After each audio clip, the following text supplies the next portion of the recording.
I'll try to keep this as short as I can, though it's not easy to compress a lifetime of feelings into a few paragraphs.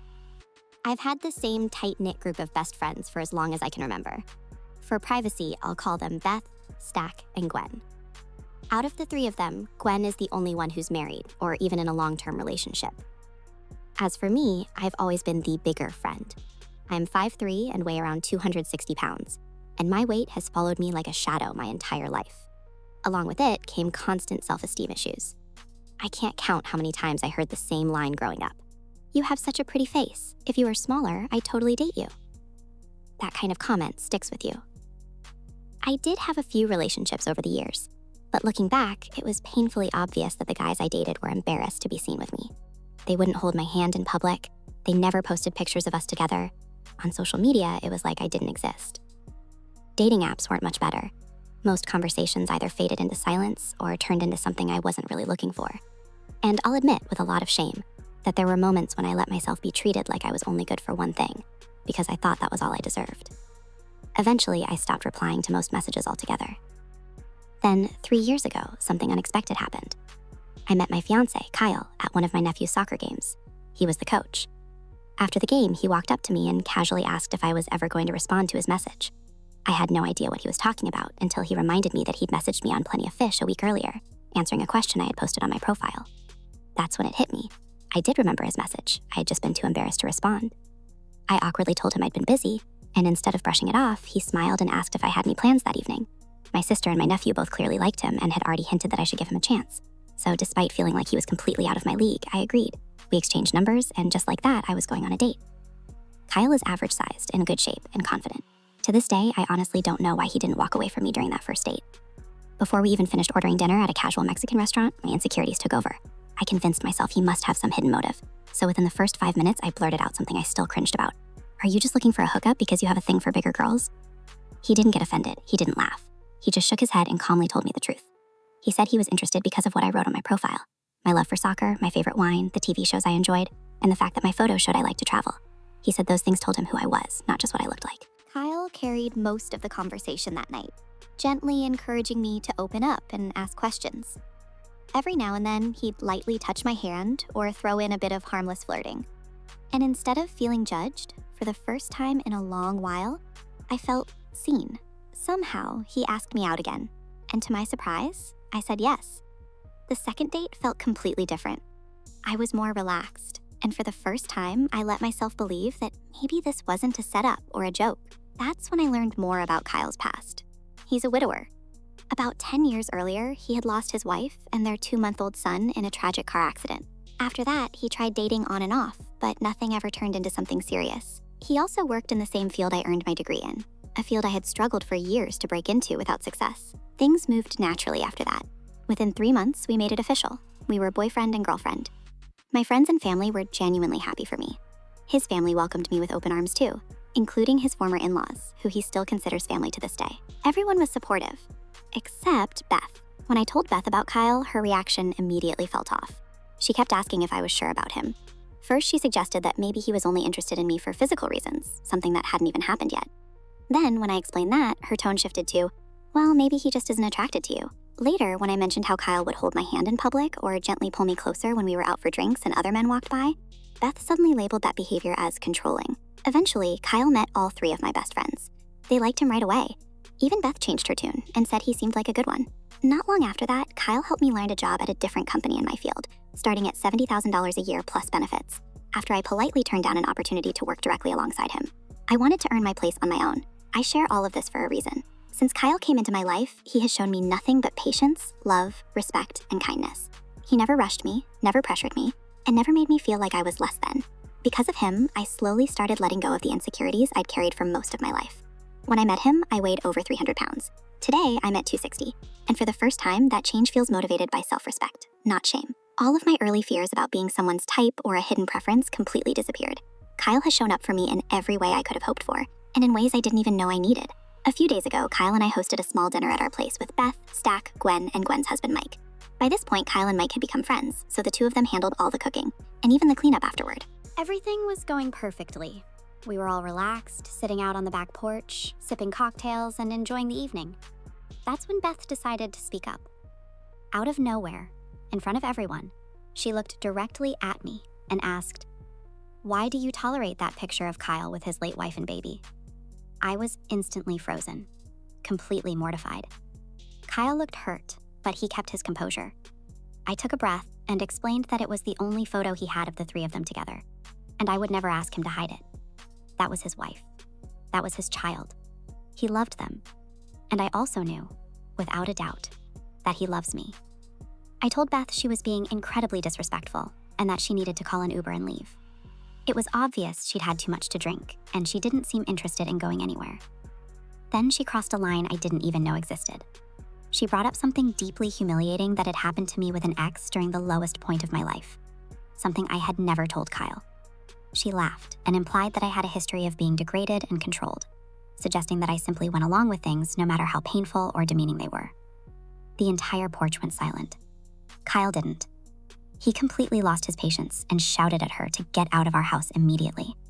Mike and Gwen had to physically pull a now sobbing Beth out the door, with Stack following behind them.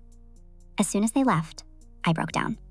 I started crying uncontrollably, apologizing over and over. I told Kyle that I was sorry, that I understood if he didn't want me anymore. Every insecurity I had spent years trying to heal came rushing back all at once. Kyle didn't raise his voice. He didn't pull away. He wrapped his arms around me, kissed the top of my head, and told me that my past doesn't define me, and it doesn't change how he sees me. What made him angry wasn't my history. It was someone trying to humiliate me and hurt me in my own home. He told me that whether or not I stayed friends with Beth was my decision, but he wanted nothing more to do with her.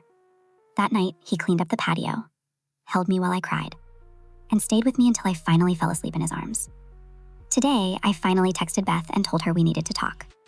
We met up for brunch, and at first she seemed genuinely embarrassed about her behavior.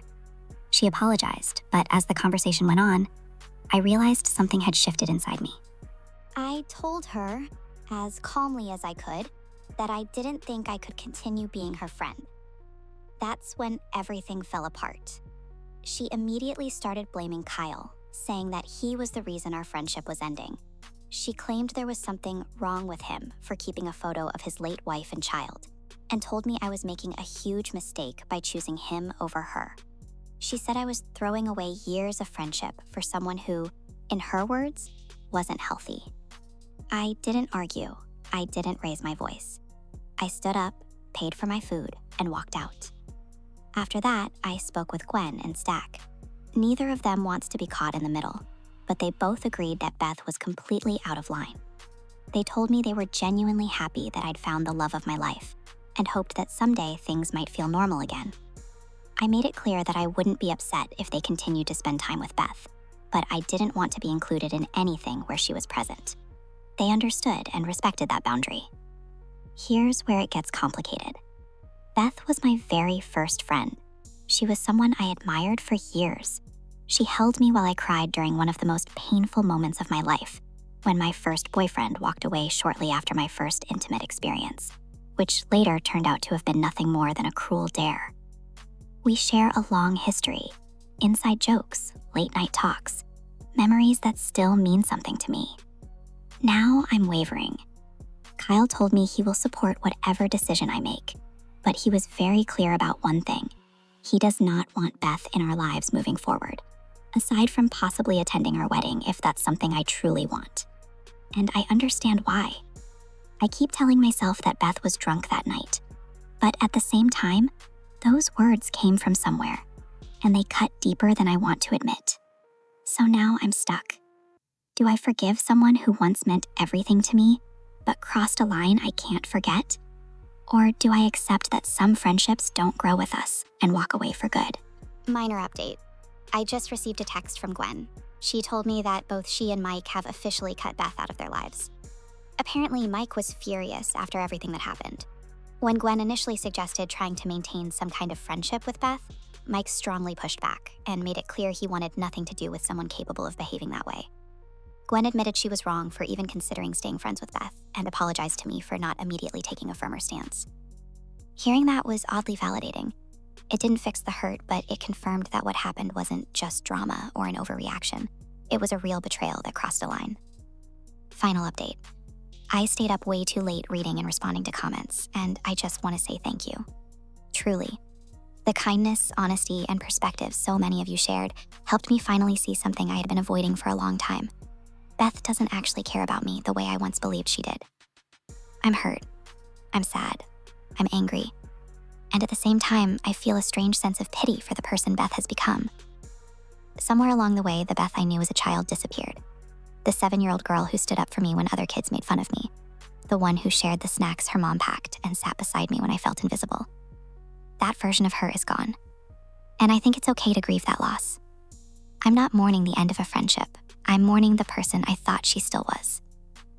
Now I'm exhausted.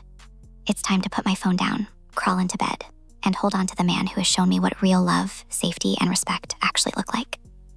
And for the first time in a long while, that feels like enough. Hi, everyone. I'm looking for some outside perspective on a situation that feels small on the surface, but honestly left me feeling really unsettled. I've been dating this guy, let's call him Sam, for about 3 months. We recently made things official, and just a few days ago, I finally met his friends for the first time. Sam is genuinely great, and at first, his friends seemed great too. That night, we all went out to a local bar, then came back to hang out at someone's place. We played games, watched Netflix, laughed, and everything felt relaxed and fun. I was actually thinking, wow, this is going really well. Then Sam stepped out of the room for a bit. Almost immediately, the entire vibe shifted. As soon as he was gone, his friends started tearing into him. They mocked his appearance, made comments about him being a loser, and joked about him in a way that felt way too harsh to be playful. I was extremely uncomfortable. At first, I tried to brush it off and not engage, but they kept pushing, clearly trying to get me to join in. Eventually, I told them to knock it off and said that I didn't appreciate hearing people talk like that about someone I was dating. I also told them, very plainly, that I would be telling Sam what they were doing. The room went completely quiet. A few minutes later, Sam came back, and suddenly everyone acted like nothing had happened. They went right back to hanging out like before. I was so upset and confused that I told Sam I was tired and went to lie down in his room. About half an hour later, Sam came in and asked if everything was okay. I told him the truth, that his friends had been trash-talking him the moment he left the room, and that it really bothered me. I even told him that while I knew it wasn't my place to decide who his friends were, I genuinely thought he deserved better people in his life. And that's when he completely caught me off guard. He smiled. I asked him why he was smiling, and that's when he explained everything. Apparently, this is something his friends do with every girl he dates. The moment Sam leaves the room, they start insulting him on purpose to see if the girl will join in and talk badly about him behind his back. If she does, Sam immediately ends things with her. If she doesn't, she passes the test. Sam admitted that he's fully aware of this and considers it harmless. He even told me I'm the first girl who's ever come back and told him what happened, which, according to him, makes me the best one so far. I laughed it off in the moment, but the more I think about it, the stranger it feels. On one hand, I understand the idea of wanting a partner who respects you when you're not around. On the other hand, this feels calculated, uncomfortable, and kind of immature. So now I'm wondering, is this actually harmless? Is this some kind of normal guy thing? Or am I right to feel weird about being unknowingly tested like this? I'd really appreciate some honest perspective. Hello again. I honestly didn't expect my last post to get so much attention. Thank you all for the advice, support, and thoughtful comments. I'm sorry I didn't reply to anyone right away. I posted during a short break at work and didn't have time to keep up. But I truly appreciate everyone who took the time to respond. You're all wonderful. The overwhelming consensus was pretty clear. 1, Sam's behavior was a huge red flag. 2, I should walk away. That confirmed what my gut was already telling me. Still, I decided to talk to Sam one last time and give him the benefit of the doubt. I wanted to be fair and at least hear him out. That conversation lasted maybe 5 minutes. Almost immediately, he became defensive and dismissive. Instead of listening, he doubled down and acted like I should be thankful for passing his so-called test. When I told him I found the whole thing disrespectful, he lashed out and turned it into a personal attack. That was my breaking point. I told him, calmly and clearly, I might have passed your test, but you completely failed mine. And with that, I ended it and walked away. He tried repeatedly to contact me afterward, but I shut that down quickly by blocking him. No drama, no back and forth, just done. So yes, thanks to all of you, I managed to avoid what would have been a massive mistake. I'm grateful for the outside perspective and the push to trust my instincts. Lesson learned. Anyone who feels the need to secretly test you instead of communicating openly isn't worth your time.